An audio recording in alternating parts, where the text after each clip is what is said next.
లోకి సో మనం ఈరోజు శ్రీమద్ భాగవతం 4వ స్కందం 29వ అధ్యాయం 68వ శ్లోకం నుంచి లాస్ట్ శ్లోకం 85 వరకు చర్చించుకుందామంట. సో మంగళాచరణ చేసుకొని స్టార్ట్ చేద్దాం.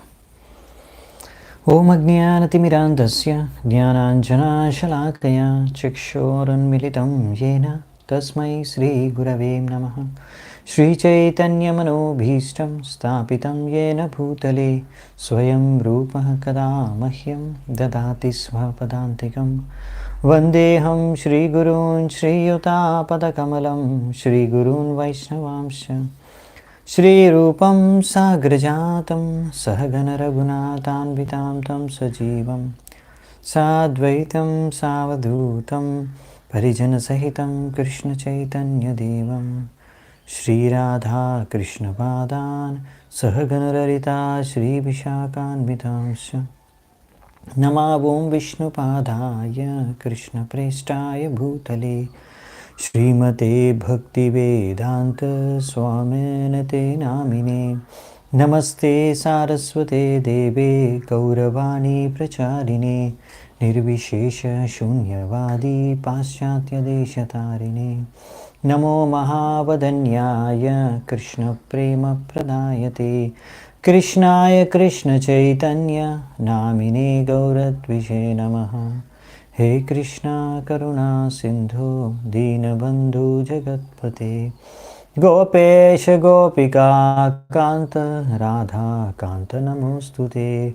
తప్త కాంచన గౌరాంగి రాధే బృందావనేశ్వరి వృషభానుసుతే దేవి ప్రణమామి హరిప్రియే.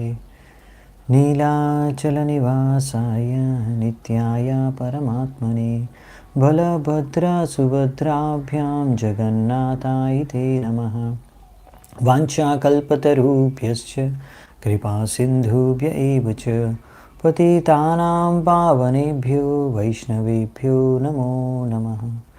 జయ శ్రీ కృష్ణ చైతన్య ప్రభు నిత్యానంద శ్రీ అద్వైత గదాధర శ్రీవాసాది గౌరభక్తవృంద. హరే కృష్ణ కృష్ణ కృష్ణ హరే హరే హరే రామ రామ రామ హరే హరే. హరే కృష్ణ. 68వ శ్లోకం. సర్వే కర్మానురోధేన మనసీంద్రియ గోచరాః ఆయంతి బహుశో యాంతి సర్వే సమనసో జనాః. సో ఇక్కడ దీని అనువాదం ఏంటంటే,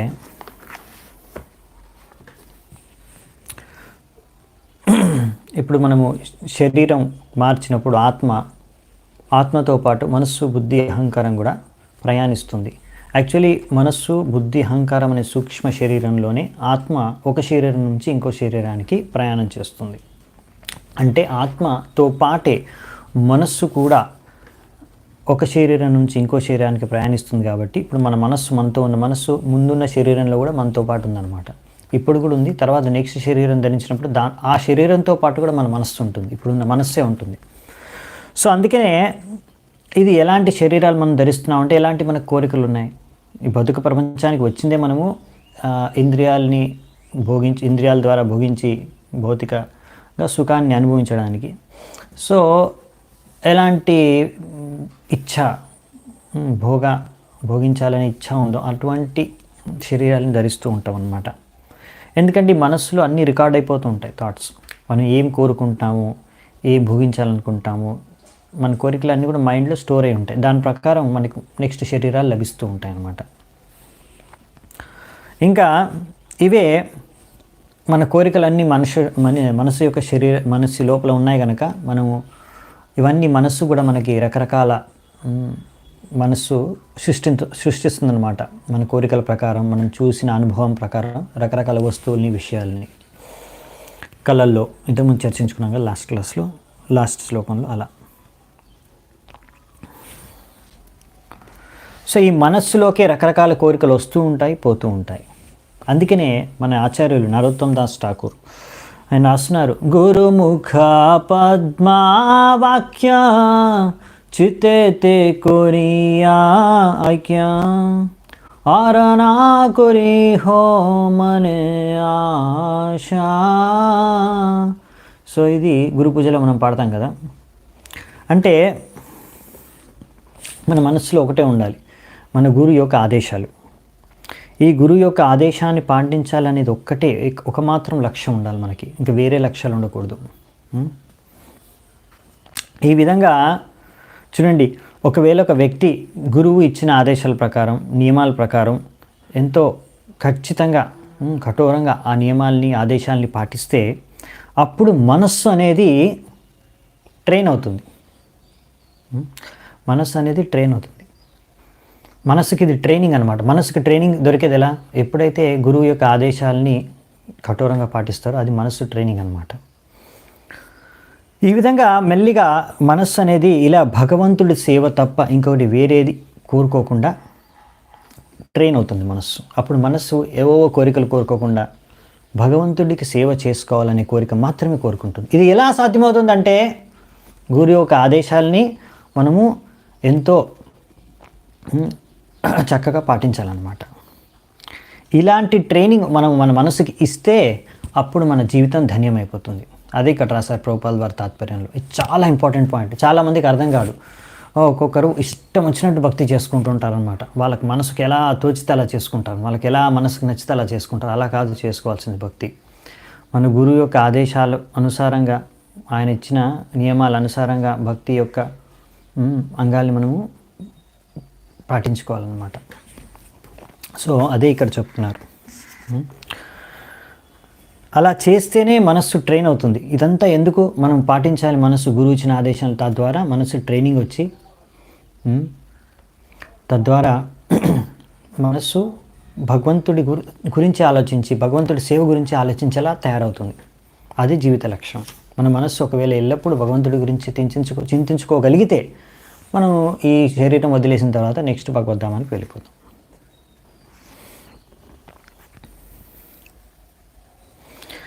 సత్వైకనిష్టే మనసి భగవత్ పార్శ్వవర్తిని తమశ్చంద్రమసి వేదం ఉపరాజ్యావభాసతే.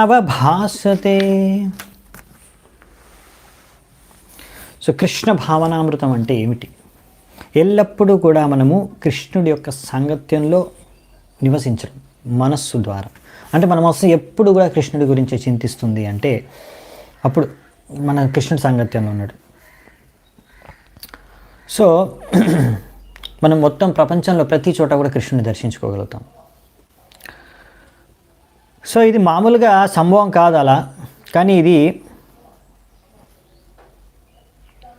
సంభవం ఎలాంటంటే not but it becomes manifest exactly like the dark planet known as Rahu which is observed in the presence of full moon.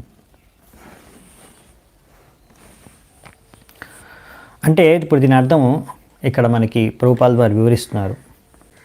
ఎప్పుడైతే ఒక వ్యక్తి సంపూర్ణంగా కృష్ణ భావనామృతంలో నిమగ్నమై ఉంటుందో మనస్సు, అప్పుడు ఆయనలో ఉన్న అన్ని రకరకాల కోరికలన్నీ కూడా, భౌతిక కోరికలన్నీ కూడా తగ్గిపోతాయి. అలా ఇంకా ఆయన ఏ భౌతిక కోరికలు కోరుకోరు. కాబట్టి నెక్స్ట్ భౌతిక శరీరం లభించే అవకాశాలు కూడా తగ్గిపోతాయి అన్నమాట. ఎందుకంటే భౌతిక కోరికలే లేవు. సో నెక్స్ట్ భౌతిక శరీరం లభించే అవకాశం లేదు. సో అందుకనే ఇన్స్టెడ్ ఇప్పుడు ఇవన్నీ కోరికలు కూడా ఇప్పుడు ఆయన భక్తి చేసుకుంటున్నాడు కాబట్టి నెక్స్ట్ భగవంతుడు భక్తి చేసుకుంటున్నాడు. ఇప్పుడు ఆ కోరికలు ఇంకా కొత్తగా ఏం కోరుకోవట్లేదు కనుక ఆయనకి వేరే కోరికలు అనేవి రావు. కానీ ముందున్న కోరికలు అన్నీ కూడా ఏమవుతాయంటే మరి ఇప్పుడు మెంటల్ ప్లాట్ఫామ్ భగవంతుడి కృప ద్వారా ఇవన్నీ కూడా కోరికలన్నీ ఒక కళలో తీరిపోతాయి అన్నమాట. సో అప్పుడప్పుడు చాలామంది కళలు వస్తూ ఉంటాయి. ఒక్కొక్కసారి ఏవో భౌతిక కోరికలు తీర్చుకుంటున్నట్టు కళలు వస్తే భక్తులకి. సో ఒకవేళ ఇలా ఒకటి విషయం అర్థం చేసుకోవచ్చు అనమాట. సో ఎప్పుడో మనం కోరుకున్నాం, ముందే కూడా చర్చించుకున్నాం కదా, మనసులో అవన్నీ ఉంటాయి. మనం ఎప్పుడు ఎక్కడ కోరుకున్నామో, ఎన్ని జన్మల కింద ఏమేమి కోరుకున్నామో అన్నీ ఇప్పుడు మనసులో స్టోర్ అయి ఉన్నాయి. ఇప్పుడు మనకు గుర్తుకు రావట్లేదు, కానీ అవసరం వచ్చినప్పుడు బయటకు వస్తాయి. సో సరైన అవకాశం లభించినప్పుడు ఆ కోరికలన్నీ బయటకు వస్తాయి అన్నమాట తీర్చుకోవడానికి. సో అందుకని ఆ కోరికలు తీరడానికి మనం రకరకాల శరీరాలని ధరిస్తూ ఉంటాం. కానీ ఎప్పుడైతే మనం మనస్సుని సంపూర్ణంగా భగవంతుడి భక్తిలో నిమగ్నపరిచేస్తామో ఆ సమయంలో ఇప్పుడు ఇంకా మీకు నెక్స్ట్ కోరికలు అనేవి రావు. భౌతిక కోరికలు నెక్స్ట్ శరీరం అనేది లభించదు. అలాంటి సమయంలో ముందున్న కోరికలన్నీ కూడా ఎలా అవన్నీ కోరికలు తీరిపోతాయంటే కలలో అన్ని కోరికలు తీరిపోతాయి. ఆ విధంగా ఇది భగవంతుడి యొక్క కృప. తద్వారా ఈ కల్లోనే ఇవన్నీ కోరికలు అయిపోతాయి. తద్వారా మళ్ళీ మనం ఇంకా కొత్త శరీరాన్ని ధరించే అవసరం లేదు. కానీ ఇది ఎప్పుడు జరుగుతుందంటే భగవంతుడి కృప ఎప్పుడు ఇస్తారంటే మనం ఇంకా సంపూర్ణంగా కృష్ణ భావనామృతంలో నుండి భక్తి చేసుకోవాలి అని ప్రయత్నిస్తున్నప్పుడు. కర్మాని నిర్దహతి కింటు చ భక్తి భాజం. సో అది ఇక్కడ చెప్తున్నారనమాట.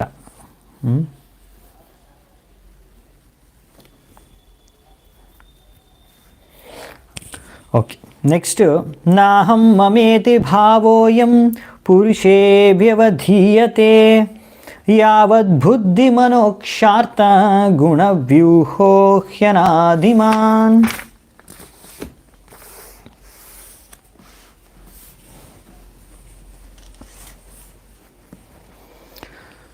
సో ఇక్కడ ఏం చెప్తున్నారంటే మనకి ఎప్పటివరకు అయితే సూక్ష్మదేహం అనేది ఉందో, మనస్సు, బుద్ధి, అహంకారం, ఇంకా అందులో రకరకాల కోరికలు ఇవన్నీ కూడుకొని ఇంకా అలాంటి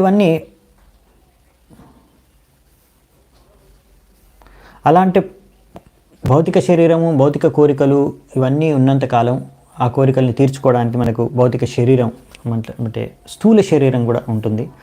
ఇంకా ఇలా అనుకోవడం నేనే శరీరం అనే భావన కూడా ఉంటుంది. సో ఇదన్నమాట. కానీ ఎప్పుడైతే ఒక వ్యక్తి సంపూర్ణంగా నేను నాది అని, నేను నా శరీరం అనే ఐడెంటిటీని వదిలేసి భగవంతుడి విషయాన్ని అర్థం చేసుకొని, నేను ఆత్మ అనే విషయాన్ని అర్థం చేసుకొని కృష్ణ భావనామృతాన్ని అర్థం చేసుకుంటాడో అప్పుడు ఇంకా భౌతిక శరీరం యొక్క విషయాలన్నీ కూడా ఆయన ఏమాత్రం వేధించవు అన్నమాట. మానసిక లేకపోతే స్థూల సూక్ష్మ శరీరాల యొక్క విషయాలు ఆ వ్యక్తిని ఇంకా ఏమాత్రం వేధించవు అన్నమాట. సుప్తి మూర్ఛోపతాపేషు ప్రాణాయన విఘాతతః నేహతేహం ఇతి జ్ఞానం మృత్యు ప్రజ్వారయోరపి. సో ఇక్కడ ఏం చెప్తున్నారంటే ఒక వ్యక్తి చాలా డీప్ స్లీప్, గాఢమైన నిద్రలో ఉన్నప్పుడు, లేకపోతే ఆయన మూర్చిపోయినప్పుడు, వెన్ దెర్ ఇస్ సమ్ ఏదైనా పెద్ద షాక్ తగిలి వాళ్ళన్నీ కూడా మర్చిపోతారు. లేకపోతే మృత్యు సమయంలో, లేకపోతే శరీరంలో టెంపరేచర్, ఫీవర్, జ్వరం బాగా పెరిగిపోయినప్పుడు, అలాంటి సమయంలో, లేకపోతే మన ప్రాణవాయువు కదలకుండా ఆగిపోయినప్పుడు, ఇలాంటి సమయాల్లో జీవాత్మ మర్చిపోతుంది ఏ విషయం, ఈ శరీరము ఇంకా ఈ ఆత్మ కలిసి ఉన్నాయనే విషయం, ఈ ఆత్మ శరీరంలో ఉందనే విషయాన్ని మర్చిపోతుంది. అంటే నేను శరీరంలో ఉన్నాను అనే విషయాన్ని మర్చిపోతుంది. ఎందుకంటే ఇటువంటి సందర్భాల్లో, అంటే ఇప్పుడు సపోజ్ ప్రభుపాల్ అలాగే, అంటే మనం పడుకున్నాం అనుకోండి, గాఢ నిద్రలో ఉంటే మర్చిపోతాం మనం శరీరంలో ఒక శరీరం ఉంది అనే విషయాన్ని మర్చిపోతాం, అంత డీప్ స్లీప్లో ఉన్నప్పుడు, లేకపోతే మూర్చిపోయినప్పుడు. లేకపోతే అలాగే మీకు ఒక్కొక్కసారి ఆపరేషన్ చేసే ముందు అనస్థీషియా ఇస్తారు. అంటే మీరు మూర్చిపోవడానికి ఒక క్లోరోఫామ్ కానీ ఇంకా వేరే అనస్థెటిక్ ఇస్తారనమాట. అనస్థీషియా ఇస్తే మీకు శరీరంలో మీకు స్పృహ ఉండదు. మీ శరీరం పైన వాళ్ళు ఆపరేషన్ చేసినా కానీ మీకు నొప్పి పుట్టదు అనమాట. సో అలా, లేకపోతే అయినా పెద్ద యాక్సిడెంటో లేకపోతే పెద్ద ఘటన అలాంటివి జరిగి మనము షాక్లో అన్నీ ఆ షాక్ తగులుతుంది కదా, అంటే షాక్, పెద్ద ఘటన, ఏదైనా దుర్ఘటన కానీ ఏదైనా, సో ఆ షాక్లో మనం ఇంకా మర్చిపోతాం మనం శరీరం అనే విషయాన్ని. ఇంకా టెంపరేచర్ కూడా 107 degrees వరకు పెరిగిపోతే తర్వాత కోమాలకు వెళ్ళిపోవచ్చు. ఆ కోమాలకు వెళ్ళిపోతే ఏం తెలియదు, ఏం మన శరీరంలో ఉన్నాం, ఏం చేస్తున్నాం అనే విషయం కూడా. సో ఈ విధంగా ఇలాంటి సమయాల్లో మన ప్రాణవాయువు కూడా ఆగిపోతుంది. ఇంకా మనము ఏం చేస్తున్నాం అనేది మనకే అర్థం కాదనమాట. మర్చిపోతాం, మన శరీరం ఉందనే విషయాన్ని మర్చిపోతాం.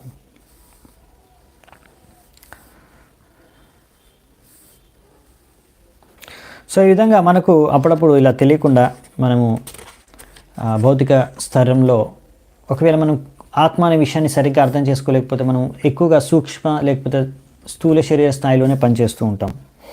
కానీ ఒకవేళ మనకి కృష్ణుడు యొక్క కృప కలిగితే మనం అర్థం చేసుకుంటే నేను ఆత్మ అని, సో ఆత్మస్థలంలో మనం పనిచేస్తాం, ఆత్మస్థాయిలో మనం పనిచేస్తాం. దీనికోసం మనం ట్రైనింగ్ తీసుకోవాలి. ఎలా? ఋషికేశ సేవనం భక్తి రుచ్యతే. భక్తి అంటే ఏంటంటే మనకున్న ఇంద్రియాల ద్వారా భగవంతుడు యొక్క ఇంద్రియాలని సంతృప్తిపరచడం, సేవ చేసి. సో తద్వారా మన ఇంద్రియాలు శుద్ధమవుతాయి. ఇంకా మనకి భౌతిక దేహం అంటే సూక్ష్మ స్థూల దేహం యొక్క కర్మ ఫలితాలు మనం ఏం అనుభవించాల్సిన అవసరం లేదు. నెక్స్ట్ శ్లోకం 72.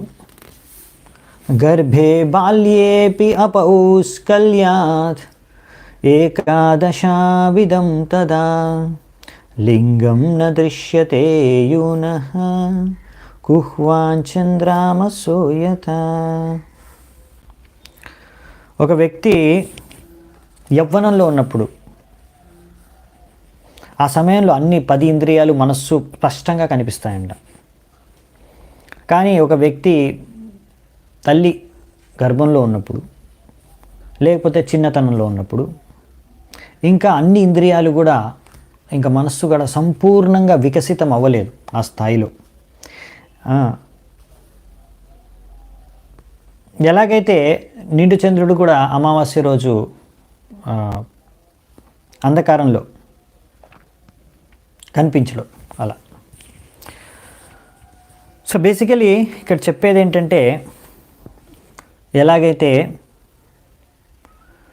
యవ్వనంలో వస్తాడో వయస్సుకి, చిన్నగా ఉన్నప్పుడు అన్ని ఇంద్రియాలు ఇంకా మెచ్యూర్ అవ్వలేదు, కానీ పెద్దగైన తర్వాత అన్ని ఇంద్రియాలు వికసితమైపోయాయి, మెచ్యూర్ అయిపోయాయి. సో అందుకనే చిన్నతనంలో అప్పుడు ఇంద్రియాలన్నీ ఇంకా మెచ్యూర్ అవ్వలేదు కాబట్టి కొన్ని రకాల కళలు రావు. ఇప్పుడు యవ్వనంలో ఒక వ్యక్తికి యవ్వనం వయసులో ఉన్నప్పుడు ఆయన కల్లో ఒక అందమైన స్త్రీ గురించి కల్లో రావచ్చు. కానీ అదే చిన్న పిల్లవాడు ఉన్నాడు అనుకోండి, అతని కల్లోకి రారు. ఎందుకంటే ఇప్పుడు ఆయన ఇంద్రియాలన్నీ వికసితం అవ్వలేదు. కానీ యవ్వనంలో ఉన్నప్పుడు వ్యక్తికి అన్ని ఇంద్రియాలు కూడా వికసితమైపోయాయి కాబట్టి ఆ టైంలో, ఆ సమయంలో అలాంటి కళలు వస్తాయి. సో అందుకనే ఈ విధంగా ఇంద్రియాలు ఎప్పుడైతే మెచ్యూరిటీ వస్తాయో లేకపోతే పరిపక్వత సాధిస్తాయో, వికసితం అవుతాయో, అప్పుడు ఇంద్రియ విషయ భోగ వస్తువులు భోగించే అవకాశం వస్తుందో అప్పుడు ఆ భోగ వస్తువులు వస్తాయి. సో ఇక్కడ చంద్రుడి యొక్క ఉదాహరణ ఇచ్చారు. సో అంధకారం, dark moon night. So dark moon night అంటే అమావాస్య అలాంటి టైంలో చంద్రుడు ఉన్నా కానీ మనకు కనిపించడు. ఎందుకంటే అలాంటి పరిస్థితి అప్పుడు. సో అందుకనే మన ఇంద్రియాలు మన దగ్గర ఉన్నా కానీ అవన్నీ కూడా ఎప్పుడు పనిచేస్తాయి అంటే ఎప్పుడైతే మన గ్రాస్ బాడీ, మన స్థూల శరీరంలో ఉన్న ఇంద్రియాలన్నీ కూడా పరిపక్వత సాధిస్తాయి, అప్పుడు మన స్థూల శరీరంలో కూడా ఆ ఇంద్రియాలు పనిచేస్తాయి. Unless the senses of the gross body are developed, they will not act on the subtle body.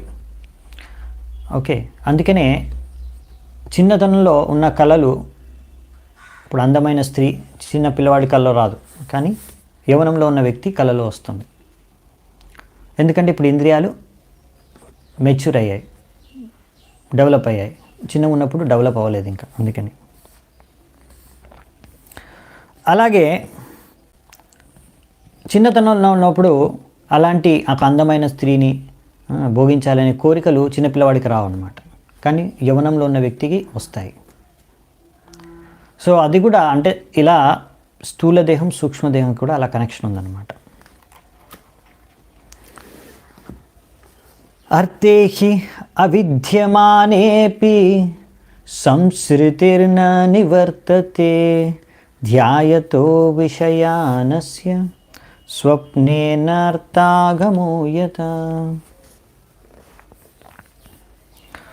So ఆ విధంగా ఒక వ్యక్తి కళలు కన్నప్పుడు కళలో యాక్చువల్లీ ఇప్పుడు నిజంగా ఆ ఇంద్రియాలతో భోగించే వస్తువు లేదు, కానీ కళలో ఆయన అలా ఊహించుకుంటున్నాడు. కానీ ఎందుకంటే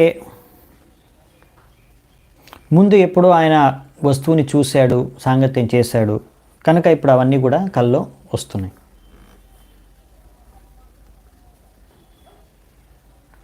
అలాగే ఒక జీవాత్మ with undeveloped senses does not cease to exist materially.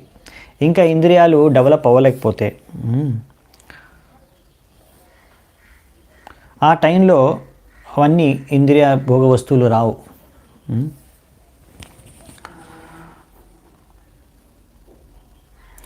So అలాగనేసి ఇప్పుడు చిన్న పిల్లలు ఉన్నారనుకోండి, వాళ్ళు ఇప్పుడు అమాయకంగా ఉంటారు.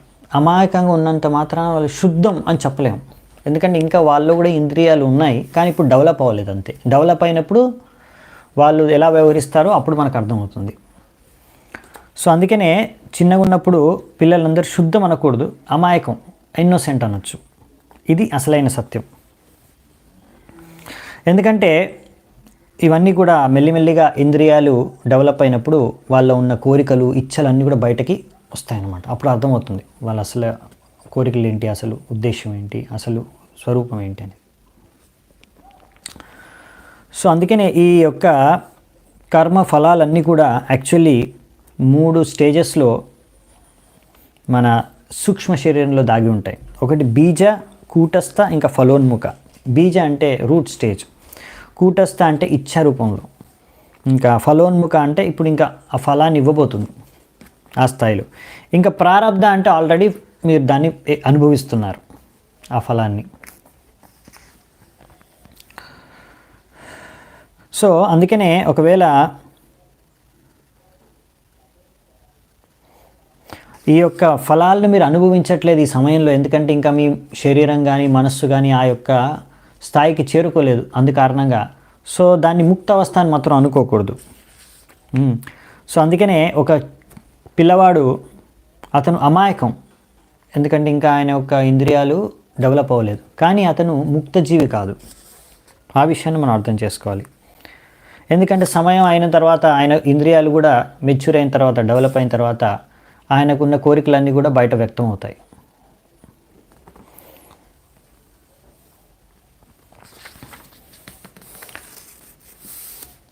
సో అలా ఒక్కొక్కసారి అతను ఎవరైనా కానీ ఆ కోరికలు బయట వ్యక్తపరచుకోకున్నా కానీ ఒక్కొక్కసారి వాళ్ళ కళ్ళలోనే ఆ కోరికలన్నీ, ఆ కోరికల యొక్క ఫలస్వరూపం కనిపిస్తుంది.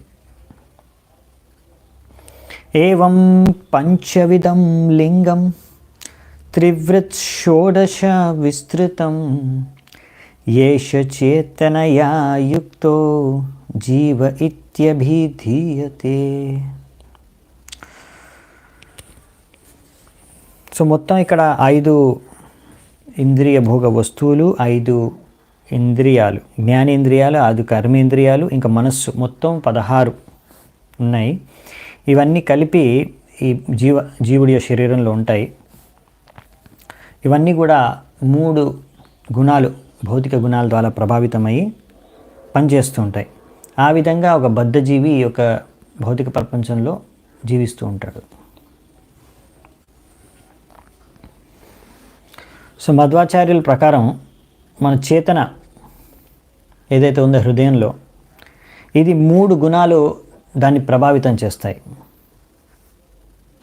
దాని తర్వాత అలాగే దానికి అనుగుణంగా మన సూక్ష్మ శరీరం అంటే మన మనస్సు ఇవైతే ఉన్నాయో, ఇంకా ఇంద్రియ భోగ వస్తువులు, ఇంద్రియాలు, ఇవన్నీ కూడా దాని ప్రకారంగా పనిచేయడం స్టార్ట్ చేస్తాయి ఆ ప్రభావం ప్రకారంగా. అనేన పురుషో దేహాన్ ఉపాదత్తే విముంచతి హర్షం శోకం భయం దుఃఖం సుఖం ఛానేన విందతి. సో ఈ విధంగా ఈ యొక్క సూక్ష్మ శరీరం ఏదైతే ఉందో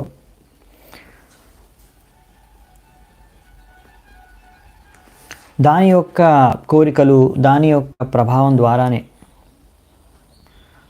మనం రకరకాల స్థూల శరీరాల్ని ధరిస్తూ ఉంటాము, త్యాగం చేస్తూ ఉంటాము. ఇలా ఒక స్థూల శరీరాన్ని గ్రహించి తర్వాత మళ్ళీ ఆ స్థూల శరీరాన్ని త్యాగం చేసి మళ్ళీ ఇంకొక స్థూల శరీరాన్ని ధరించడాన్ని ట్రాన్స్మైగ్రేషన్ ఆఫ్ సోల్ అంటారు. అంటే ఆత్మ యొక్క ప్రయాణం, ఒక శరీరం నుంచి ఇంకో శరీరానికి ప్రయాణం. ఈ విధంగా ఇలా ప్రయాణిస్తూ ఆత్మ రకరకాల భావోద్వేగాలకు గురవుతుంది. ఒక్కొక్కసారి సుఖానికి, దుఃఖానికి, భయానికి, ఆనందానికి, ఇలా రకరకాల భావోద్వేగాలకి గురవుతుంది. ఇలా రకరకాల శరీరాలు మారుస్తూ ఈ సూక్ష్మదేహంలో. సో ఇలా సూక్ష్మదేహంలో ఏం ఆలోచిస్తున్నాం మనము, దాన్ని బట్టి మనము రకరకాల భావోద్వేగాలకి గురవుతూ రకరకాల శరీరాన్ని మారుస్తూ ఉంటాం. సో అందుకనే మన యొక్క కృష్ణ భావనామృత్యం ఒక ముఖ్య విధి విధానం ఉద్దేశం ఏంటంటే ఎలాగైనా సరే మనము ఎల్లప్పుడూ కృష్ణుడి గురించే చింతించుకోవాలి. తద్వారా మనము మన అసలైన ఒరిజినల్ స్టేట్, మనము నిజంగా అసలు మన యొక్క భౌతిక ప్రపంచంలోకి ఇప్పుడు పడిపోయాం బద్ధావస్థలో, కానీ యాక్చువల్లీ ముక్తావస్థలో మనం అసలైన స్వరూపంలో ఆధ్యాత్మిక రూపంలో ఉన్నప్పుడు ఆధ్యాత్మిక లోకంలో ఎల్లప్పుడూ కృష్ణుడి గురించి చింతిస్తూ ఉంటాం. మళ్ళీ మనం ఆ స్థాయికి చేరుకోవడానికి ప్రయత్నమే ఈ యొక్క భక్తి మార్గం, కృష్ణ భావనామృతం. భక్తి అంటే ఏం లేదు, డివోషనల్ సర్వీస్. మనం భక్తి చేస్తున్నాం ఎందుకు అంటే ఎల్లప్పుడూ కృష్ణుడిని చింతించుకోవడం కోసం. మన్మనః భవ మద్భక్తో మద్యాజి మాం నమస్కురు మామే వైష్యసి సత్యం తే ప్రతిజానే ప్రియోసి మే. ఈ శ్లోకం భగవద్గీతలో వస్తుంది, 18వ అధ్యాయం 65వ శ్లోకం. ఇలాంటిది ఒక శ్లోకం ముందు కూడా చూసుకున్నాం మనము 9వ అధ్యాయంలో 34వ శ్లోకం. రెండింటిది సమానమే, మొట్టమొదటి అర్థం ఇంచుమించు సేమ్గానే ఉంటుంది మీనింగ్. అంటే ఈ శ్లోకం ఒక విధంగా చెప్పాలంటే నేను చెప్పాను కదా, ఇది మధ్యలో వస్తుంది భగవద్గీతలో, మళ్ళీ లాస్ట్లో కూడా మళ్ళీ రిపీట్ చేస్తారు. ఎందుకంటే ఇది సారం, చాలా ఇంపార్టెంట్ శ్లోకం భగవద్గీతలో. అందుకనే కృష్ణుడు దీన్ని 2 సార్లు చెప్తారు. ఒకటే అర్థం, మన్మనా భవ మద్భక్తో మద్యాజి మాం నమస్కురు. 2 లైన్లు అయితే కంప్లీట్గా సేమ్ ఉంటాయి. సో ఇంకా మిగతా 2 లైన్లకు ఉద్దేశం ఒకటే. సో ఈ విధంగా ఎవరైతే సంపూర్ణంగా మనస్సును సద్భావనతో, భగవంతుడి భక్తి భావనతో భగవంతుడిని తలుచుకుంటూ ఉంటారు, భగవంతుడికే సేవ చేస్తూ ఉంటారు, భగవంతుడికే ఆరాధిస్తూ ఉంటారు, అలాంటి వాళ్ళు తప్పకుండా నా లోకానికి తిరిగి వస్తారు, దీంట్లో ఏమాత్రం సందేహం లేదు అనే విషయాన్ని కృష్ణుడు 2 సార్లు చెప్తున్నారు. ఇది విధిదానం.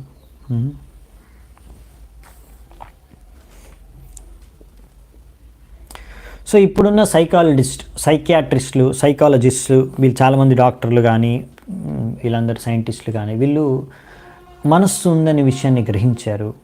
ఇంకా మనస్సుకి కొన్ని లక్షణాలు ఉన్నాయి, కొన్ని కార్యాలు చేస్తుంది మనస్సు. ఎలాగంటే కోరుకోవడం, ఫీల్ అవ్వడం, ఆలోచించడం, ఇవన్నీ ఉన్నాయని. కానీ వాళ్ళకి ఇంకా డీప్గా అర్థం కావట్లేదు. ఈ మనస్సు సూక్ష్మదేహాన్ని వాళ్ళు ఇంకా బాగా సంపూర్ణంగా లోతుగా అర్థం చేసుకోలేదు ఇప్పటి వరకు కూడా. ఇది వాళ్ళకి అది సంభవం కాదు, ఎందుకంటే వాళ్ళు కూడా బద్ధవస్థలో ఉన్నారు. ఇది ఒక ముక్త జీవులు, ఆచార్యులు మాత్రమే, భగవంతుడు మాత్రమే ఈ విషయాల్ని మనకు వర్ణించగలరు స్పష్టంగా. బద్ధ జీవులకి సంపూర్ణంగా ఈ విషయాలు అర్థం చేసుకోవడం చాలా కష్టం స్వతహాగా. అందుకే ఈ సంపూర్ణ జ్ఞానం వీళ్ళ దగ్గర లేదు, ఎందుకంటే వీళ్ళు ఆచార్యుల నుంచి వినలేదు కనుక, ముక్త జీవులైన ఆచార్యుల నుంచి వాళ్ళు వినలేదు కనుక. అందుకే ఇలా సరైన జ్ఞానం మీకు సూక్ష్మదేహం గురించి, ఆత్మతత్వం గురించి కావాలనుకుంటే శాస్త్రాల నుంచి, భగవంతుడి నుంచి స్వయంగా మనం నేర్చుకోవచ్చు. ఎందుకంటే భగవంతుడు ఇంకా ఆచార్యులు వీళ్ళు ఏంటంటే ముక్త జీవులు. భగవంతుడు ఎలాగో ఎప్పటికీ చిన్మయ స్థాయిలోనే ఉంటాడు, ఇంకా ఆచార్యులు కూడా వాళ్ళు ముక్త జీవులు. ప్రభుపాల ద్వారా ఇంకా ముందున్న ఆచార్యులందరూ. ఇప్పుడు మనం అందుకే ప్రభుపాల ద్వారా తాత్పర్యాలు ఎందుకు చదువుకుంటున్నాం, ఎందుకంటే ఇందులో ఏమాత్రం లోపాలు లేవు. ముక్త జీవులు అంటే మన బద్ధవస్థలో ఉన్నప్పుడు మనకి లోపాలు ఉంటాయి, మన ఇంద్రియాలకి రకరకాల లోపాలు ఉంటాయి. అలా 4 రకాల లోపాలు ఉంటాయి ప్రతి మనిషికి. సో అందు కారణంగా మనం మాయామోహితమైపోయి సరిగ్గా విషయాలను అర్థం చేసుకోలేక తప్పుగా అర్థం చేసుకొని ఇంకొకరిని మోసం చేసి ఇలాంటి రకరకాల ప్రవృత్తులు మనలో ఉన్నాయి బద్ధ జీవుల్లో. ఇలాంటి ప్రవృత్తులు ఆచార్యుల్లో, ముక్త జీవుల్లో లేవు, భగవంతుడిలో లేవు. అందుకని భగవంతుడి నుంచి వచ్చిన జ్ఞానం, ఆచార్యుల నుంచి మనం నేర్చుకునే జ్ఞానం సరిగ్గా 100% కరెక్ట్గా ఉంటుందన్నమాట. అందులో ఏమాత్రం పొరపాటు ఉండదు. అందుకనే మనం ఆచార్యుల నుంచి వినాలి, తెలుసుకోవాలి. సో ఇప్పుడున్న వాళ్ళకి సరిగ్గా తెలియదు, అంటే మోడర్న్ సైకాలజిస్ట్ కానీ సైకియాట్రిస్ట్ కానీ వాళ్ళు ఒకవేళ ఇలా ఆచార్యుల నుంచి, శాస్త్రాల నుంచి జ్ఞానం తెలుసుకోలేకపోతే స్వతహాగా వాళ్ళు సంపూర్ణంగా సరైన జ్ఞానాన్ని ఎప్పటికీ కూడా పొందలేరు వారి యొక్క పరిశోధనల ద్వారా. ఇప్పుడు సమస్య ఏంటంటే, ఇప్పుడు చాలామంది సమస్యలకు పరిష్కరించుకోవడానికి ఇలాంటి సైకాలజిస్టు, ఫిలాసఫర్స్ ఇలాంటి వాళ్ళ దగ్గరికి వెళ్తున్నారు. ఇలాంటి జ్ఞానులు లేకపోతే ఇలాంటి సైకాలజిస్ట్ వాళ్ళ దగ్గరికి వెళ్తున్నారు. కానీ వీళ్ళందరికీ కూడా ఈ సూక్ష్మదేహం అంటే ఏమిటి, సూక్ష్మదేహం ఎలా పనిచేస్తుంది అనే విషయాలు సరిగ్గా తెలియవు. ఇంకా ఆత్మతత్వం గురించి కూడా జ్ఞానం లేదు. ఆత్మతత్వం, ఆత్మ ఎలా ఒక సూక్ష్మదేహంలో ఒక శరీరం నుంచి ఇంకో శరీరానికి ప్రయాణిస్తుంది, ఎందుకు ఇంకో శరీరానికి ప్రయాణిస్తుంది, ఏ రకమైన శరీరాన్ని అది పొందుతుంది, ఎందుకు అదే శరీరం లభిస్తుంది దానికి, ఇవన్నీ వాళ్ళకి తెలియవు. అవునా? మీరు ఇస్కాన్కి రాకముందు లేకపోతే ఈ భగవద్గీత, భాగవతం చదవకముందు మీకు ఎప్పటికీ కూడా ఈ ఆత్మతత్వం గురించి తెలిసి ఉండదు. బయట ఎంతో పెద్ద పెద్ద చదువులు చదువుకున్న వాళ్ళకు కూడా ఏమీ తెలియదు. పెద్ద పెద్ద డాక్టర్లకు కూడా అసలు ఆత్మ ఏంటి, మనస్సు ఎలా పనిచేస్తుంది, సూక్ష్మదేహం ఏంటి, ఆత్మతత్వం ఏంటి, ఏమీ నాలెడ్జ్ లేదు. జీరో, శూన్యం. ఏమైనా ఉంటే అదంతా కూడా తప్పుడు నాలెడ్జ్ అనమాట. ఏది సరిగ్గా లేదు, అన్నీ ఊహించుకునే మనోకల్పిత జ్ఞానం. పెద్ద పెద్ద బుక్కులు ఉంటాయి, అందులో ఏముంటాయి అనుకున్నారు, ఇలా అయి ఉండొచ్చు, అలా అయి ఉండొచ్చు, ఇదేమో అదేమో, అది ఇది ఊహించుకోవడం అంత మనోకల్పిత జ్ఞానం. చాలా సైకియాట్రిస్ట్ బుక్లు, ఇంకా చాలా ఇలాంటి సైన్స్ బుక్లు ఉంటాయన్నమాట. సో ఖచ్చితంగా ఇది సత్యం, ఇది విషయం, ఇది ఆత్మ, ఇది మనస్సు అని చెప్పే పుస్తకమే లేదు భౌతిక జగత్తులో, భౌతిక సైంటిస్టుల దగ్గర. అసలు జీవం అంటే ఏంటి, లైఫ్ అంటే ఏందో చెప్పే ఒక పుస్తకం లేదు. సో నేను ఆ సబ్జెక్ట్ చదువుకున్నాను, పెద్ద పెద్ద పుస్తకాలు కూడా చూశాను. అందులో పెద్ద పెద్ద పుస్తకాల్లో పిహెచ్డి వాళ్ళు చేసే పుస్తకాల్లో కూడా స్టార్టింగ్లోనే రాస్తారన్నమాట. ఏం రాస్తారు, ఈ లైఫ్ ఎంత కాంప్లికేటెడ్ అంటే, ఎంత కష్టం అంటే అర్థం చేసుకోవడం చాలా కష్టం, చెప్పలేము శబ్దాల్లో, అలా రాసేస్తారనమాట. తెలియదని రాయొచ్చు కదా, ఇంత పెద్ద పుస్తకం రాస్తారు దాని మీద మళ్ళీ. కానీ ఏమీ తెలియదు. ప్రాణం అంటే ఏమిటి, జీవం అంటే ఏమిటి, జీవితం అంటే ఏమిటి, జీవిత ఉద్దేశం అంటే ఏమిటి, సృష్టి ఎలా జరిగింది, ఏమీ తెలియదు. కానీ బుక్కులు ఉంటాయి, పెద్ద పెద్ద బుక్కులు.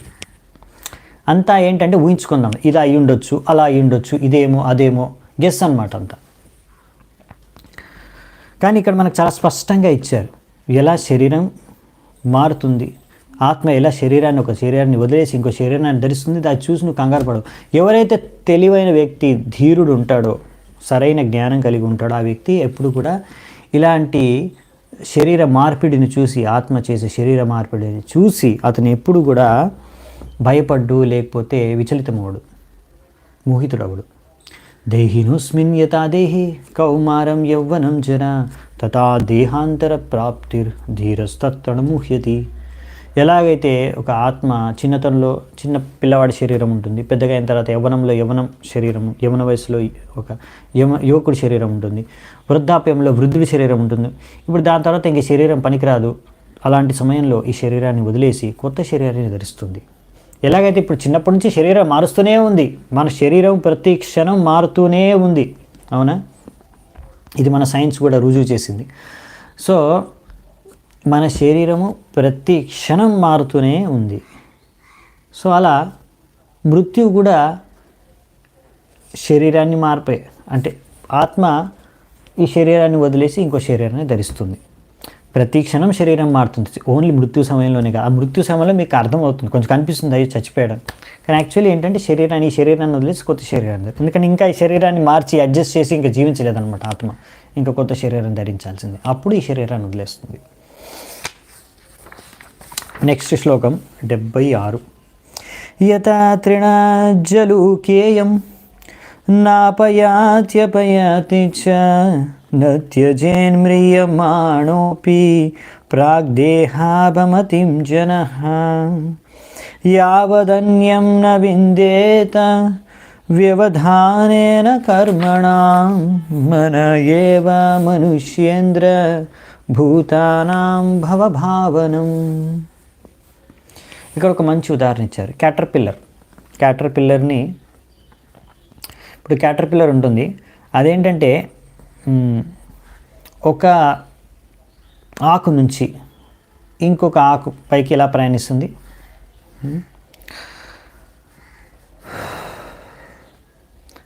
ఒక ఆకు నుంచి ఇంకొక ఆకు ప్రయాణించే ముందు ఈ ఆకు నుంచి జంప్ కొట్టదు. ఈ ఆకు మీద ఒక కాలు, ఆకు మీద కాలు పెట్టి, అంటే చాలా కాళ్ళు ఉంటాయి దానికి. సో ఆ ఆకుని ఇంకో ఆకుని పట్టుకొని మెల్లిగా ఈ ఆకును వదిలేసి ఇంకో ఆకు మీదకి ట్రాన్స్ఫర్ అయిపోతుంది క్యాటర్పిల్లర్. అదొక రకమైన పురుగు అనుకోండి. అలాగే మనము కూడా, ఒక జీవాత్మ కూడా ముందే ఇప్పుడు ఈ శరీరాన్ని వదిలే టైమే ఇంకో శరీరం రెడీ, ఏ శరీరాన్ని ధరించాలో ఫిక్స్ అయిపోతుంది. దాని తర్వాత ఆ శరీరాన్ని ధరిస్తూ ఈ శరీరాన్ని వదిలేస్తుంది. ఎందుకు అంటే, ఎలా అంటే ఇదంతా మనస్సులో ఎన్న కోరికలు బట్టి, మనం చేసుకున్న కర్మలు బట్టి డిసైడ్ అవుతుంది ఏది నెక్స్ట్ శరీరం అనేది.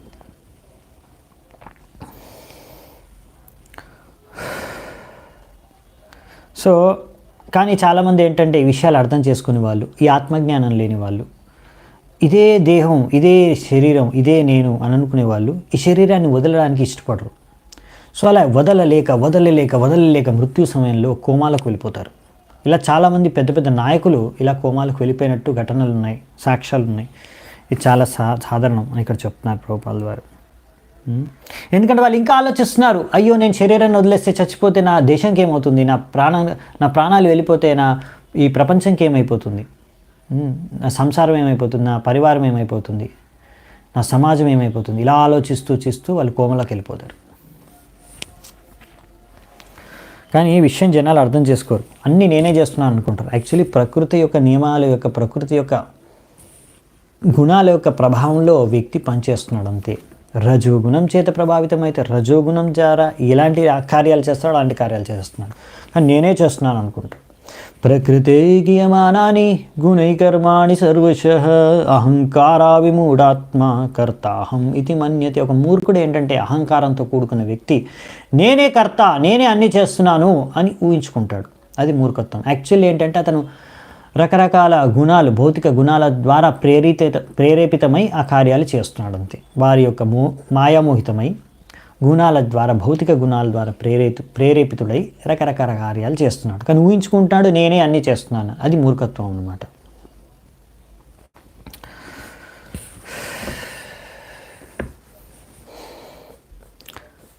సో ఇక్కడ భౌతిక ప్రకృతి అనేది చాలా ప్రబలమైంది, చాలా శక్తివంతమైంది. దాన్ని ఎవరు అధిగమించలేరు అంత ఈజీగా. ఇది ఎప్పుడు మనకు అర్థమవుతుందంటే, మీరు ఒక్కొక్కసారి మీకు మనిషి శరీరం లభించింది, ఇది చాలా శ్రేష్టమైన శరీరం. కానీ ఒక్కొక్కసారి మీరు చేసుకున్న కర్మలు, మీకున్న కోరికల ద్వారా నెక్స్ట్ మనిషి శరీరం లభించకపోవచ్చు. నెక్స్ట్ నిమ్న జాతులు ఏదైనా కుక్క శరీరమో, పిల్లి శరీరమో, పంది శరీరమో లభించవచ్చు మీకున్న కోరికల ప్రకారం. సో అప్పుడు మీరు ధరించాల్సిందే ఆ శరీరాన్ని. మీరు ఏం చేయలేరు, మీరు ఆపలేరు ఆ విషయాన్ని. నేను కుక్క శరీరంలో ప్రవేశించను అంటే సరిపోదు. ప్రకృతి నియమాలు చాలా స్ట్రిక్ట్గా పనిచేస్తాయన్నమాట. నువ్వు చేసిన పనులకి, నీకున్న కోరికల ప్రకారం నువ్వు కుక్క శరీరాన్ని ధరించాల్సిందే, వెళ్ళాల్సిందే కుక్క శరీరం. నువ్వు బలవంతంగా నీ కుక్క శరీరంలో పంపిస్తారు. నువ్వేం చేయలేవు, వద్దనుకున్నా ఏమీ చేయలేవు. ఎక్కడైపోయింది నేను నా ఇష్టం వచ్చినట్టు చేస్తున్నాను, నేనే అహంకారం, నేనే కర్త, నేనే చేస్తున్నాను అంతా నా ఇష్టం వచ్చినట్టు. మీ ఇష్టం వచ్చినట్టు ఏం చేయట్లేదు నువ్వు. ఎలాగైతే నీకు ప్రకృతి నియమాలు, ప్రకృతిలో ఉన్న గుణాలు నీకు ప్రేరణ ఇస్తున్నాయో, నీకు ఎలా బలవంతం చేస్తున్నాయో అలాగే నువ్వు చేస్తున్నావు. సో అందుకనే ఇక్కడ ప్రభుపాల్ గారు చెప్తున్నారు, one who acts like a dog or hog in the present body. మీరు ఒకవేళ ఈ శరీరంలో మీకు మనిషి శరీరం లభించినప్పుడు కుక్కలాగా పందిలాగా పనిచేస్తే, వ్యవహరిస్తే, అప్పుడు మీకు నెక్స్ట్ జీవితంలో కుక్క పంది శరీరమే లభిస్తుంది. అరే నీకు మనిషి శరీరం ఇస్తే నువ్వు మనిషిలా భగవంతుడికి భక్తి చేసుకుని భగవద్ధామానికి తిరిగి వెళ్ళకుండా ఈ మనిషి శరీరం ఇస్తే నువ్వు కుక్కలాగా పందిలాగా జీవిస్తావా? సో అలాంటప్పుడు నీకు మనిషి శరీరం ఎందుకు? నెక్స్ట్ లైఫ్లో నెక్స్ట్ శరీరంలో కుక్కో పందో శరీరం మీకు లభిస్తుంది అన్నమాట. అందుకనే జాగ్రత్తగా ఇప్పుడు భక్తి చేసుకోండి. సో అలాగే ఇప్పుడు ఆ వ్యక్తి ప్రైమ్ మినిస్టరే కావచ్చు, మీరు ప్రెసిడెంటే కావచ్చు, ఏ గొప్ప పదవిలో ఉండొచ్చు. కానీ మీరు కుక్కలాగా పందిలాగా వ్యవహరిస్తే మాత్రం నెక్స్ట్ జీవితంలో కుక్క పంది అయిపోతారు. అయ్యో నేను లాస్ట్ లైఫ్లో పోయిన జన్మలో నేను ప్రైమ్ మినిస్టర్ అంటే ఎవరు పట్టించుకోరు. ప్రకృతి వినోద విషయం. నువ్వు ప్రైమ్ మినిస్టరే కావచ్చు, ఎవరైనా కావచ్చు, పందిలాగా వ్యవహరిస్తే పంది శరీరం లభించాల్సిందే నీకు. సో అలాంటి సమయంలో ఇప్పుడు నువ్వు పంది శరీరంలోకి ప్రవేశించాలంటే అప్పుడు ఒప్పుకోడు అనమాట అతను. నేను పంది శరీరంలోకి వెళ్ళకుంటే మరి ఇదే శరీరంలో ఉంటా, అప్పుడు కోమాలోకి వెళ్ళిపోతారు అలాంటి వాళ్ళు. సో అలా ఎన్నో రోజులు కోమాలో ఉండి తర్వాత చచ్చిపోతారు అనమాట. ఇలా చాలామంది నాయకులు ఇలా చచ్చిపోయారనమాట మృత్యు సమయంలో. ప్రభుపాల్ వారు రాస్తున్నారు. అందుకని నెక్స్ట్ ఏం శరీరం లభిస్తుంది? ప్రకృతి మనల్ని ఏ శరీరంలోకి పంపిస్తే అందులోకి వెళ్ళాల్సిందే. అందుకని మనం జాగ్రత్తగా మన మనస్సులో కోరికలు కోరుకోవాలి. భౌతిక కోరికలు ఇంకా పెంచుకుంటూ పోతే మరి ముక్తి లభించే అవకాశం లేదు. అందుకనే భగవంతుడికి సేవ చేసుకోవాలని కోరికను పెంచుకోవాలి. ఇంకా కొంతమంది ఇలా శరీరానికి ఆసక్తులై ఉండేవాళ్ళు ఈ జీవితంలోనే, ఈ శరీరంలోనే, ఈ పరిస్థితుల్లోనే జీవించాలనుకునే వాళ్ళు ఒకసారి వాళ్ళకున్న కర్మల ప్రకారం, వాళ్ళకున్న కోరికల ప్రకారం వాళ్ళకి ఏంటంటే నెక్స్ట్ ఇంకో శరీరం దొరకదనమాట. అప్పుడు వాళ్ళు భూత ప్రేత శరీరాల్లో ప్రయాణిస్తూ ఉంటారు. అంటే సూక్ష్మ శరీరంలోనే ప్రయాణిస్తూ ఉంటారు. స్థూల శరీరమే దక్కదు కొంతమందికి వాళ్ళ కర్మల ప్రకారం, వాళ్ళ కోరికల ప్రకారం. అందుకనే ఇవన్నీ కూడా ఏం శరీరం లభిస్తుంది అంతా కూడా మన మనస్సు మీద ఆధారపడి ఉంటుంది. మన మనస్సులో ఏముంది, మీరు లోపల ఏం ఆలోచిస్తున్నారు, మనస్సులో ఏం కోరుకుంటున్నారు, అదే కృష్ణుడు కూడా చెప్పాడు. అలాగే మృత్యు సమయంలో కూడా మీరు జీవితాంతం ఏది కోరుకుంటున్నారో, దేని గురించి ఆలోచిస్తున్నారో అదే మీకు మృత్యు సమయంలో మీ మనసులోకి వచ్చేస్తుంది. ఈరోజు మీ మనసులో ఏం వస్తుంది, ఎటువంటి ఆలోచన వస్తుంది అనే దానిపైన మీకు కంట్రోల్ లేదు. అవునా? సో మృత్యు సమయంలో ఎంతో కష్టాన్ని, అప్పుడు ఎంతో దుఃఖాన్ని ఎదుర్కొనే సమయంలో అప్పుడైతే మీకు మనస్సులో ఎటువంటి థాట్స్, ఎటువంటి కోరికలు, ఎటువంటి ఆలోచనలు వస్తాయనే దానిపైన మీకు కంట్రోలే ఉండదు. జీవితంలో మొత్తం జీవితాంతం దేని గురించి ఆలోచిస్తున్నారు, దేని గురించి కోరుకుంటున్నారు, ఏది ఆశిస్తున్నారో అదే మనస్సులోకి వచ్చేస్తుంది మృత్యు సమయంలో. దాని ప్రకారమే నెక్స్ట్ మీ యొక్క శరీరం ఎక్కడ మీరు నెక్స్ట్ జన్మ ఎత్తుతారు, ఏ శరీరం లభిస్తుంది అనేది నిర్ధారణ అవుతుంది. యం వాపి స్మరన్ భావం త్యజత్యంతే కలేవరం తం తమేవైతి కౌంతేయ సదా తద్భావ భావిత. ఇదే మరి భగవద్గీతలో కృష్ణుడు చెప్పింది. సో నువ్వు ఆఖరి క్షణాల్లో ఏమి స్మరించుకుంటావో చనిపోయే సమయంలో, దాని ప్రకారంగానే నీ నెక్స్ట్ శరీరం లభిస్తుంది. సో అలా నువ్వు ఒకవేళ మనస్సుని సంపూర్ణంగా కృష్ణుడి పైన, కృష్ణ భావనామృతంలో నిమగ్నం అయిపోయి ఉంటే, కృష్ణుడికి భక్తి చేసుకోవాలని కోరుకుంటే నువ్వు నెక్స్ట్ డైరెక్ట్ గోలోకానికి వెళ్ళిపోతావు మృత్యు తర్వాత. ఇదే అందుకనే దానికోసం నువ్వు కృష్ణుడిని తలుచుకోవాలి, కృష్ణుడి గురించి ఆలోచించాలంటే దాని గురించి నువ్వు కృష్ణుడి గురించి ఎన్నో విషయాలు తెలుసుకోవాలి ముందు. ఇప్పుడు కృష్ణుడి గురించి వినాలి, కృష్ణుడి యొక్క గుణ రూప లీల మహిమల్ని తెలుసుకోవాలి, వినాలి, జపించాలి, కీర్తించాలి, ఎల్లప్పుడూ చింతించాలి. అప్పుడు అది సంభవం. యదాక్షైశ్చరితాధ్యాయాన్ కర్మాణ చిన్నుతే సకృత్ సతి కర్మణ్య విద్యాయాం బంధకర్మణ్యనాత్మనః. ఎప్పటివరకైతే మనం ఇంద్రియాలతో విషయ వస్తువుల్ని భోగించాలని కోరుకుంటూ ఉంటామో, మనం రకరకాల భౌతిక కార్యాలు చేస్తూ ఉంటాము. ఈ విధంగా భౌతిక జగత్తులో భౌతిక కార్యాలు, భౌతిక ఇంద్రియాలు, భౌతిక విషయ వస్తువులు భోగిస్తూ జీవిస్తూ ఉంటే ఇంకా మనము ఈ బద్ధవస్థ నుంచి ఎప్పుడు బయటపడలేము. ఎందుకంటే భౌతిక కోరికలు ఎప్పుడు తీరవు. మీరు అనుకుంటున్నారేమో, ఓకే ఈ జస్ట్ ఈ కోరిక తీరిపోయింది అనుకోండి, తర్వాత నేను భక్తి చేసుకుంటాను. ఆ కోరిక ఎప్పుడు తీరదు. ఆ కోరిక తీరే కన్నా ముందే మీకు ఇంకో 10 కోరికలు పుట్టుకొస్తాయన్నమాట. సో భౌతిక కోరికలు తీర్చుకున్న తర్వాత భక్తి చేసుకుందాం అనేది ఎప్పుడు జరగదు. అలా తీర్చుకుంటూ పోతూ ఉంటారు, కొత్త కొత్త కోరికలు పుడుతూనే ఉంటాయి. అలా కొత్త కోరికలు మళ్ళీ పూర్తి చేసుకోవడానికి ఈ జీవితం సరిపోదు, ఇంకో జీవితం ఎత్తాల్సిందే. సో మీరు ఏమేం కోరుకుంటున్నారో అవన్నీ కూడా మనస్సులో బీజ రూపంలో ఉంటాయి.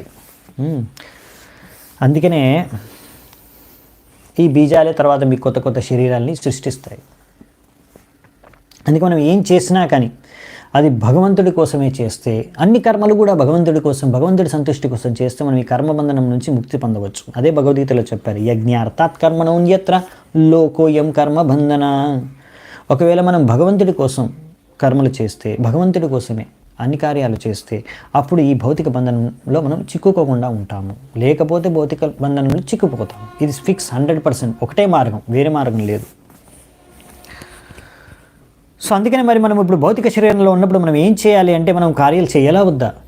మనం ఎంత భౌతిక కార్యాలు చేయాలంటే మన శరీరంలో మన ఆత్మ, ఇప్పుడు మనకు ఈ శరీరం ద్వారా మనం కార్యాలు చేయాలంటే మన శరీరం బాగా ఉండాలి కదా, అప్పుడే కదా మనం భక్తి కూడా చేసుకునేది. అందుకే మన శరీరాన్ని స్వస్థతతో ఉంచుకోవడానికి కావాల్సినంత ప్రయత్నం మనం తప్పకుండా చేయాలి. కానీ మిగతా సమయం అంతా కూడా ప్రభుపాల ద్వారా రాస్తున్నారు, భగవంతుడికి ప్రేమపూర్వకంగా సేవ చేసుకోవాలి.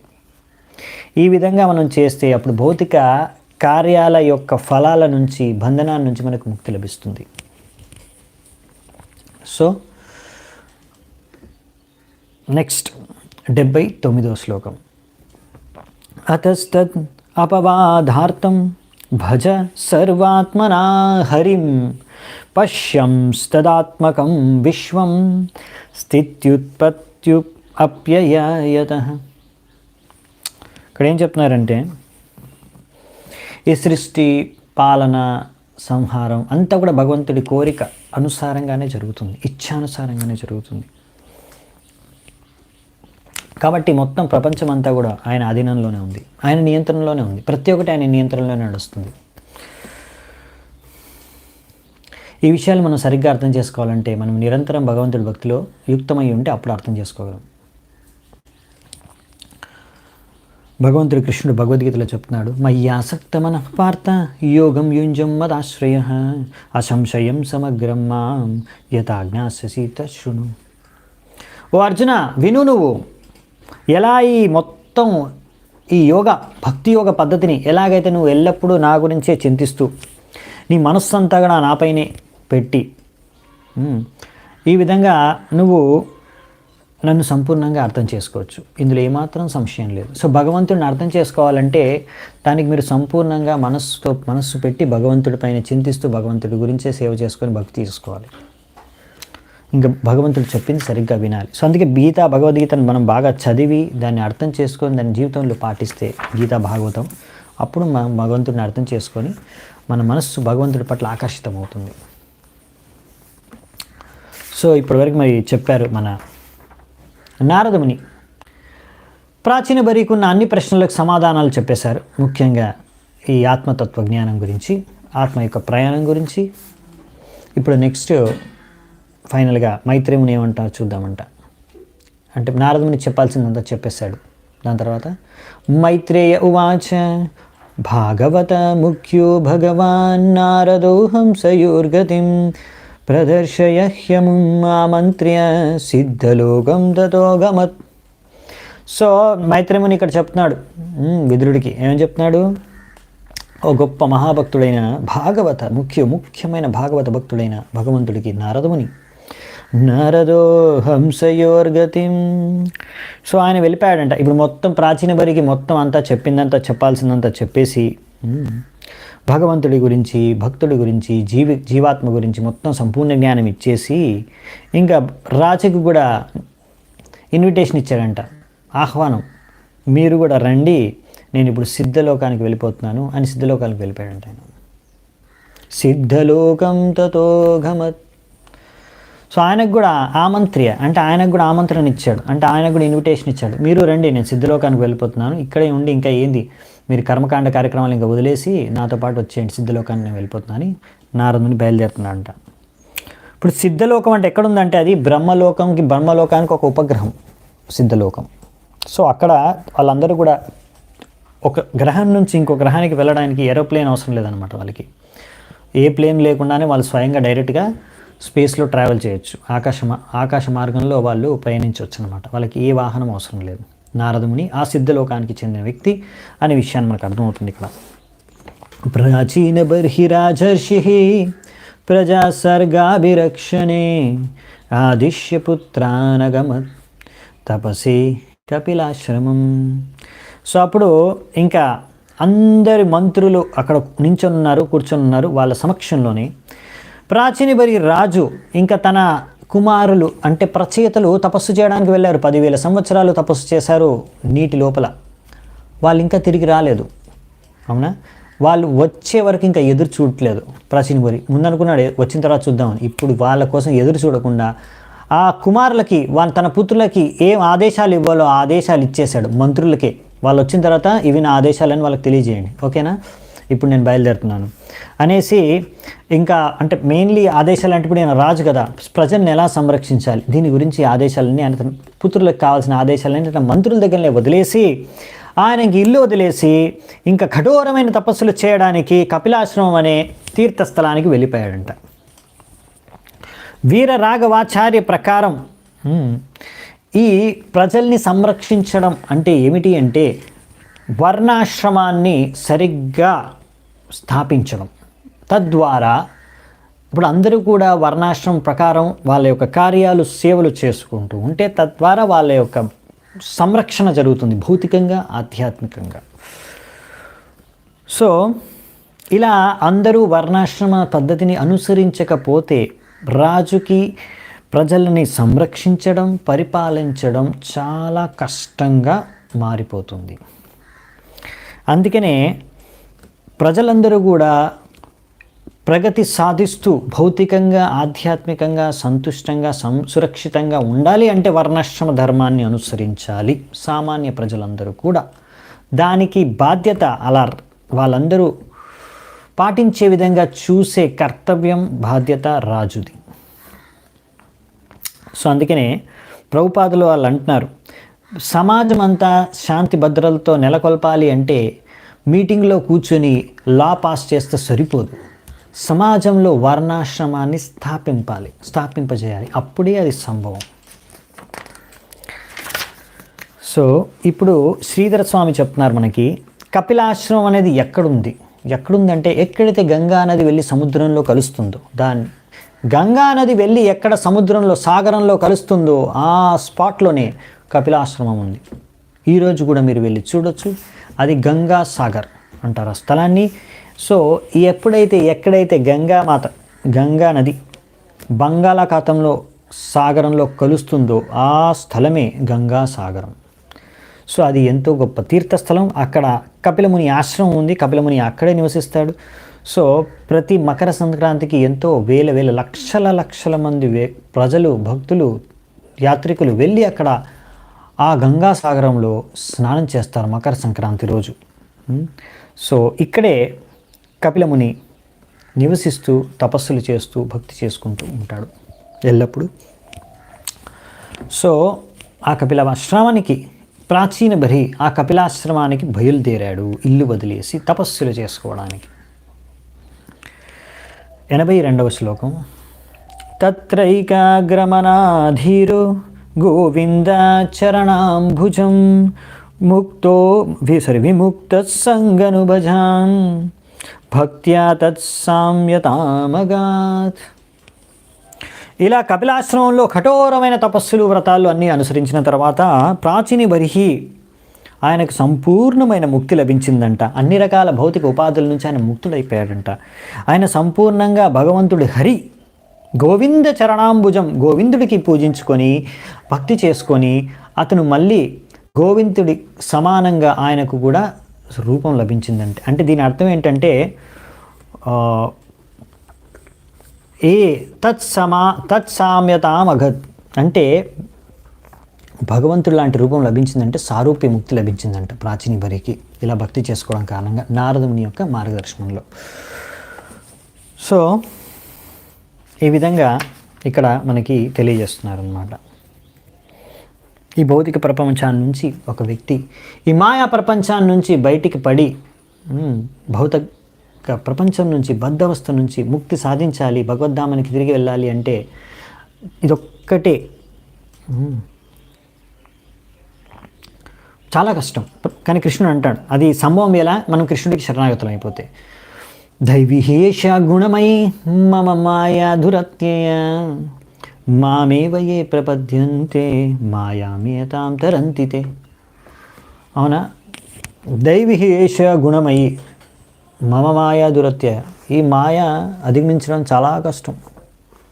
కానీ ఎవరైతే నాకు శరణాగతులు అవుతారో మామేవ ఏ ప్రపద్యంతే మాయామేతాం తరంతితే. సో ఎవరైతే నాకు శరణాగతులు అయిపోతారో వాళ్ళు ఎంతో సునాయాసంగా ఎంతో ఈజీగా మాయను అధిగమించి నా దగ్గరికి చేరుకుంటారు. సో అలా అన్నమాట.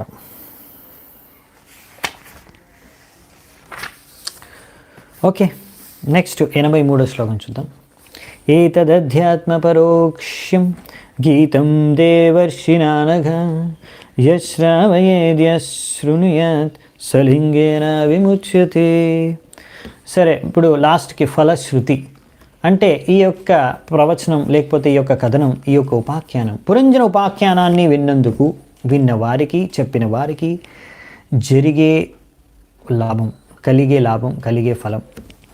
ఇప్పుడు విదురుడికి చెప్తున్నాడు, ఓ విదురా, ఎవరైనా సరే ఈ యొక్క కథని వింటే పురంజన ఉపాఖ్యానాన్ని ఇలా ఒక జీవుడి యొక్క అసలైన ఆధ్యాత్మిక ప్రగతి గురించి ఆధ్యాత్మిక అస్తిత్వాన్ని గురించి తెలుసుకుంటే ఎలాగైతే నారదుని తెలియజేశాడో ఒకవేళ ఒక వ్యక్తి విన్నా ఇంకొకరికి చెప్పినా తప్పకుండా అతను ఈ భౌతిక బద్ధవస్థ నుంచి అతనికి ముక్తి లభిస్తుంది. సో అదనమాట.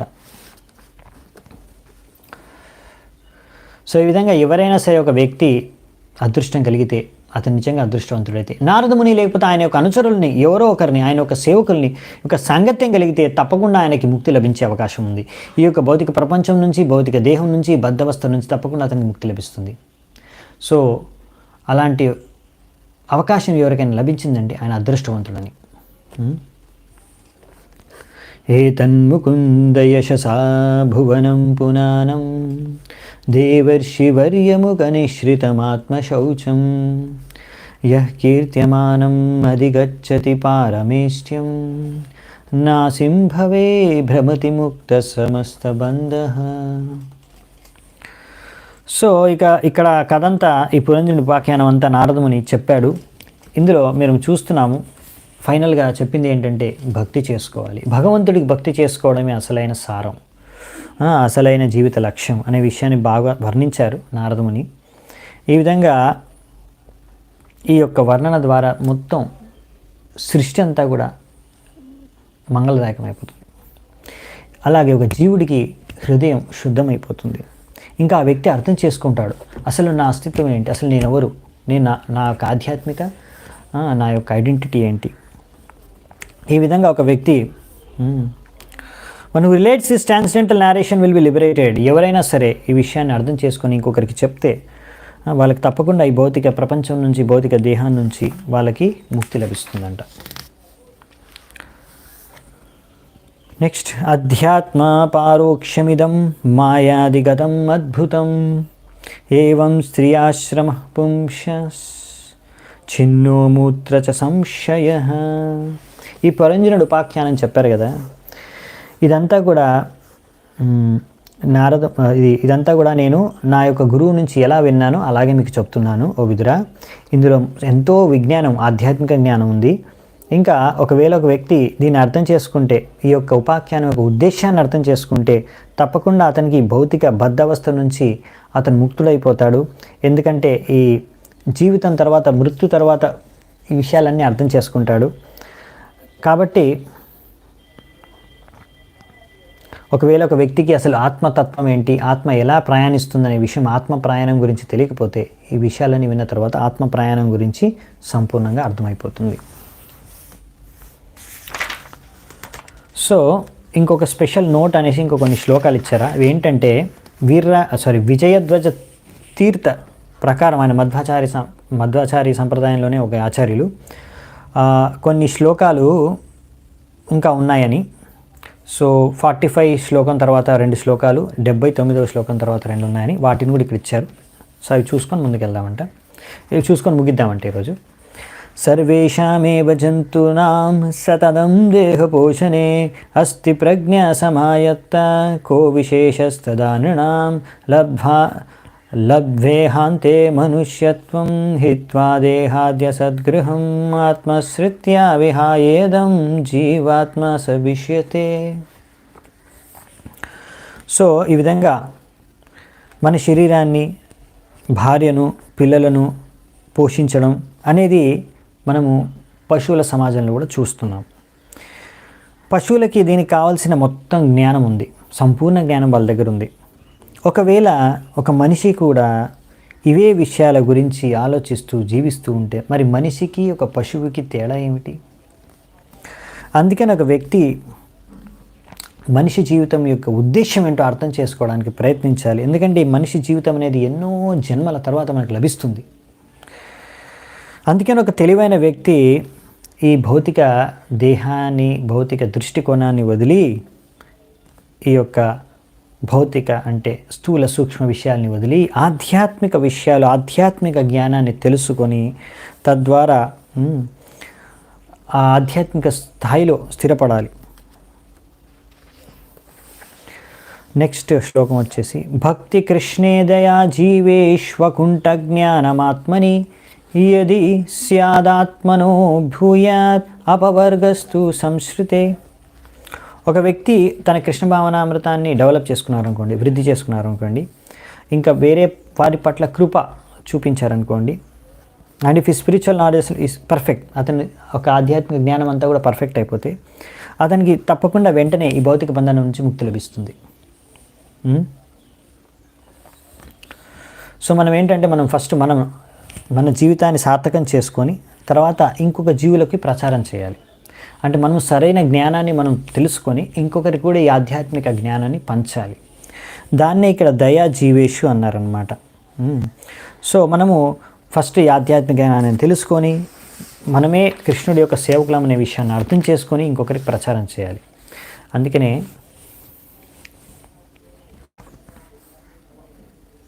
ఒకవేళ ఒక వ్యక్తి అర్థం చేసుకుంటాడు నేను కృష్ణుడి యొక్క సేవకుడు నన్ను తెలుసుకొని ఇంకా ప్రచారం చేయట్లేదు అనుకోండి, అంటే అతను ఇంకా సరిగ్గా అసలు అర్థమే చేసుకోలేదు. భక్తి సిద్ధాంత సహస్రాకులు అంటారు, దుష్టమనతు మీ కిశోర వైష్ణవ్ ప్రతిష్ఠారే తారే నిర్జనేర ఘరే తవ హరి నామ కేవల కైతవ. దుష్టమైన మనస్వి, నువ్వు ఎటువంటి వైష్ణవుడివి? ప్రతిష్ఠ కోసం అనేసి ఒక్కడిగా కూర్చొని భజన చేసుకుంటున్నావా, ప్రచారం చేయకుండా? సో మనం ప్రచారం చేయాలన్నమాట. పేరు ప్రఖ్యాతల కోసం భజన చేసుకోకూడదు, భక్తి చేసుకోకూడదు. భగవంతుడి సేవ చేసుకోవడం, ప్రచారం చేయడం ముఖ్యమైన కార్యం భక్తిలో. సో అందుకనే ప్రభుపాల ద్వారా అంటారు, ఇలా కొంతమంది ఓన్లీ భజన చేసుకుంటారు, నిర్జన స్థానానికి వెళ్ళి ఎవ్వరు లేని చోట ఒంటరిగా భజన చేసుకుంటారు. ముఖ్యంగా అలాంటి వాళ్ళు మెల్లిగా ఏం చేస్తారంటే పడుకుంటారు, లేకపోతే పడుకొని ఎప్పుడు స్త్రీల గురించి లేకపోతే డబ్బుల గురించి ఆలోచిస్తూ ఉంటారు. అందుకనే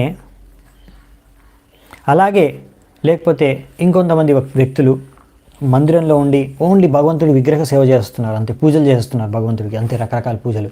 అంతేకాని అక్కడ వచ్చిన వ్యక్తులకి ఏ జ్ఞానాన్ని, కృష్ణ భావనామృతాన్ని పంచటం లేదు. అలాంటి వాళ్ళందరినీ కూడా కనిష్ట అధికారులు, అంటే చాలా కొత్త భక్తుల స్థాయిలో కూడా చాలా నిమ్న స్థాయి అనమాట, లోవర్ స్టేజ్, కనిష్ట కొత్త భక్తులుగా, న్యూ డివోటీగా మనం ట్రీట్ చేస్తాం వాళ్ళని. లాస్ట్ శ్లోకం, అదృష్టం దృష్టవన్నంక్షేద్ భూతం స్వప్నవదన్యత భూతం భవద్భవిష్యచ్చ సుప్తం సర్వరహోరహ. ఏదైనా సరే సమయానుసారంగా జరుగుతుంది. అతీతం, వర్తమానం, భవిష్యత్తు ఇదంతా కూడా ఒక కళ లాంటిదే. ఈ విషయాన్ని మనం అర్థం చేసుకోవాలి. మనం రాత్రిలో కలగంటాము, ఈ జీవితం కూడా ఒక కళ లాంటిది యాక్చువల్లీ. ఎందుకంటే ఇది కూడా శాశ్వతం కాదు, మృత్యు తర్వాత ఎంత ఫినిష్. ఎలాగైతే నిద్ర లేచిన తర్వాత మనం కళ మర్చిపోతాము, అలాగే చనిపోయిన తర్వాత ఇంకో శరీరాన్ని ధరించిన తర్వాత పోయిన జీవితం అంతా మర్చిపోతాము కళ్ళలాగా. అందుకే మనము ఈ కళలో జీవించడం, కళలు ఉండడం కన్నా మనము జాగృత అవస్థకు వచ్చి కృష్ణ భావనామృతాన్ని అవలంబించుకొని భక్తి చేసుకొని మన జీవితాన్ని సార్థకం చేసుకోవాలి. అదే ఉద్దేశం. దీంతో ఈ అధ్యాయం పూర్తవుతుంది. సో ఇక్కడ నేను ముగిస్తాను ఈరోజు చర్చా విషయాన్ని. అందరికీ చాలా చాలా ధన్యవాదాలు ఓపికగా విన్నందుకు. సో దీంతో మన పురంజన ఉపాఖ్యానం పూర్తవుతుంది. సో దాని తర్వాత మరి ప్రచేతలకు ఏమైంది, పురంజనుడు కాదు ప్రచనిపరి యొక్క పుత్రులైన ప్రచేతలకు ఏం జరిగింది, తర్వాత వాళ్ళు ఏం చేశారు అనే విషయాలు మనం వచ్చే అధ్యాయంలో చర్చించుకుంటాము. అది మంగళవారం నుంచి మనం చూద్దామంట, రేపు కాకుండా ఎల్లుండి. అప్పటి వరకు సెలవు. శిల ప్రభుపాద की जय, ग्रंथराज श्रीमद् भागवतम की जय, समवेत गौर भक्त वृंद की जय, निताय गौर सीतनाथ प्रेमानंदे, हरि हरि बोल.